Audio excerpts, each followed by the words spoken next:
encourage all Floridians to take this storm seriously. This storm is very strong and is expected to strengthen to a major hurricane by the time it makes landfall due to high surface temperatures in the Gulf of Mexico.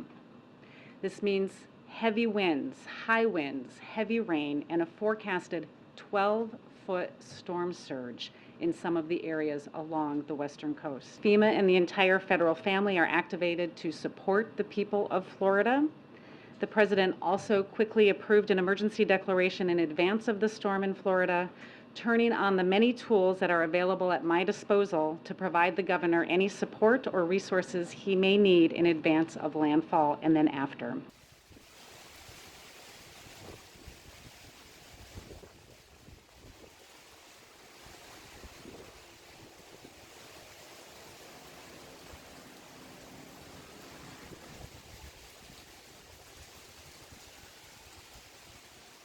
It's already over the docks now. I was just there not even 1 minute ago.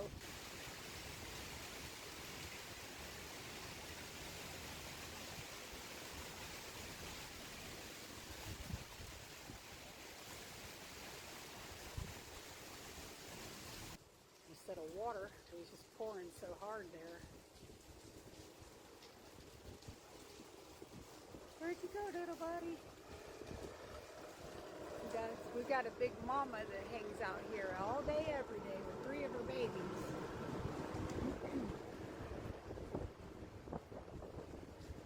Oh, here it comes again. Oh my gosh, you can hear it.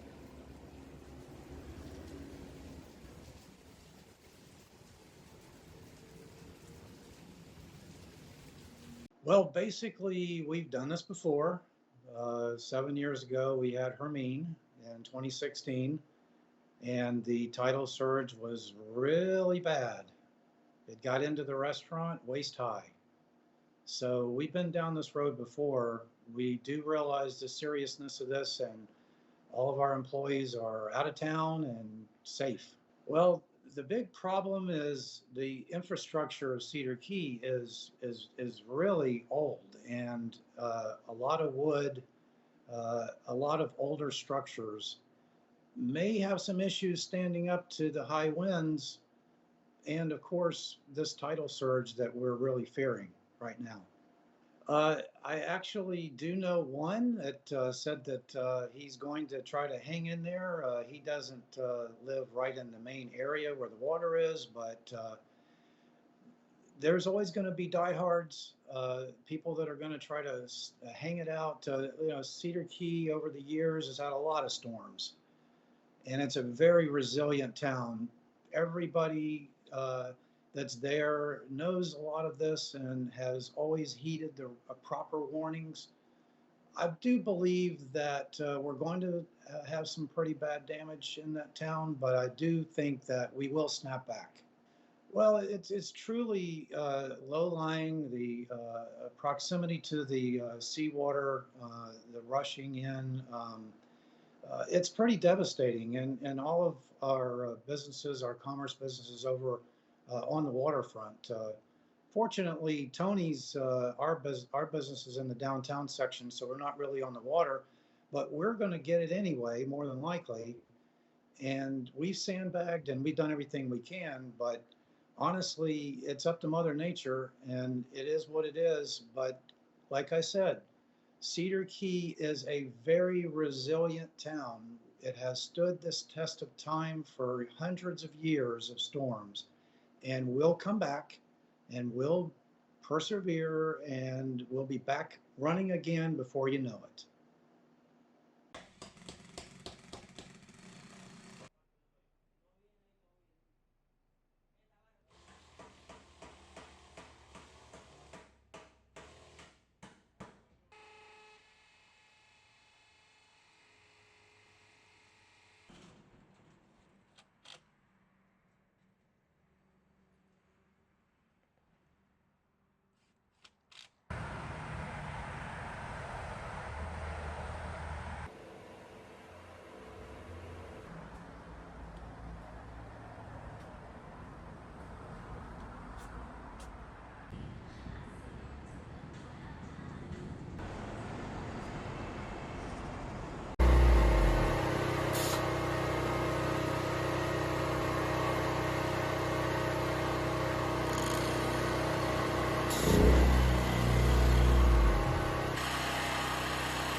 tropical storm winds and hurricane strength winds, live oaks and power lines do not mix well together. So we've been preparing. We have backup plans to our backup plans. We've called in our mutual aid agreements from as far away as Oklahoma, Nebraska, Ohio, Kentucky, Louisiana.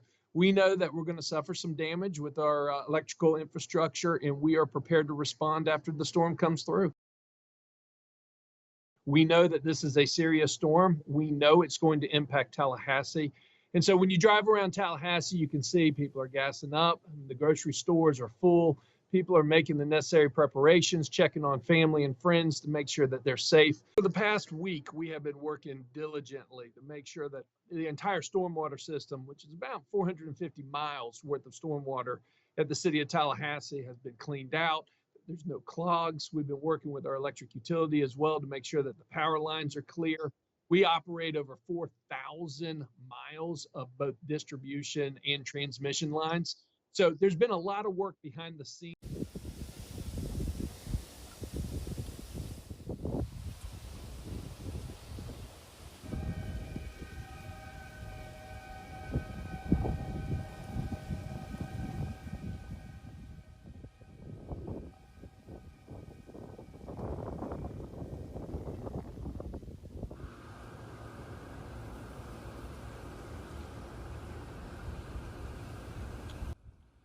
.30 Tuesday.